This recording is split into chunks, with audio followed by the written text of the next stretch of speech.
From the studios of Chillicothe High School, this is your Cavs News Show.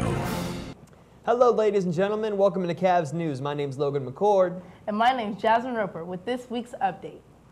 This Monday, we had our annual CHS Veterans Day Assembly, which was a huge success all around. We thanked all veterans present, preceding a moment of silence for all fallen veterans. It was a very moving assembly. Let's take a look. From the beginning, 1776, ambitious Americans have said there's a better way and we're going to fight for that better way.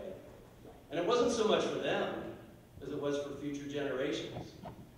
And from that effort and from great minds, the idea was launched that we, the people, will tell the government what it has the right to do. Whereas in other lands, the government tells the people what they have the right to do. And our founders did task the government with one very major role, and that's to provide for the defense of our country, so as to maintain our freedom. And this great gift of freedom has been preserved by our veterans for over 230 years. You know, the United States of America has often been called a great experiment. But out of every experiment, some hard, cold facts are revealed. And we know that freedom is not an experiment anymore. It's a time-tested, proven fact that freedom works. People thrive under freedom. Freedom is of great value. And like all things of value, it must be protected. And like all things of value, others want to steal it. So we have to defend our freedom. Like an insurance policy, the premiums must be paid. Your American veterans have and are paying that premium for us. And remember to thank the ones that made it home, and never forget the ones that did not.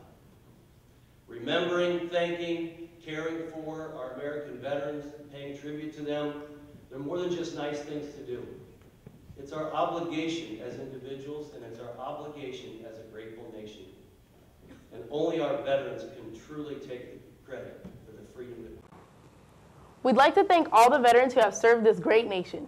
We wouldn't be here if it wasn't for you. Veterans Day has some interesting beginnings in its history. With some pretty cool facts about Veterans Day, we go to Anthony Polakowski with Did You Know? Anthony? Thanks, guys. Men and women have been fighting and dying to keep our freedoms intact since before our nation was formed in 1776. So in 1919, President Woodrow Wilson declared November 11th as Armistice Day. The very first Armistice Day marked the one-year anniversary of the end of World War I. Armistice Day became a federal holiday in 1938, and in 1954, President Dwight D. Eisenhower signed a bill establishing the holiday through Congress and changing the name to Veterans Day to include all veterans and not just those of World War I. This was all thanks to Raymond Weeks, a World War II veteran from Alabama, who came up with the idea in 1945. Raymond Weeks was given the Presidential Citizenship Medal from Ronald Reagan in 1982. Raymond Weeks led the celebration from 1947 until 1985 when he passed away. Each year, thousands of men and women take the oath to protect our country. These men and women are willing to make the ultimate sacrifice to ensure our freedoms. Hopefully you'll look at Veterans Day as more than just a day off and take the time to thank our veterans for all they've done for our great nation. Again, I'm Anthony Polakowski. Now back to the studio. The beginning of the CHS theater season is already underway with its production of this year's children's play, Haphazardly Ever After. It will be performed November 21st and 22nd at 7:30. Tickets will be $5 for students and senior citizens and $8 for adults. On December 5th and 6th at 7 o'clock, the Thespian Club will be putting on their first fully student-run play entitled The Complete Works of William Shakespeare, Abridged. Both performances will be completely free. I don't think you want to miss anything this theater season. Last Thursday, the CHS Marching Cavaliers ended their fall concert season with their last blast performance. Everyone performed their heart out that night.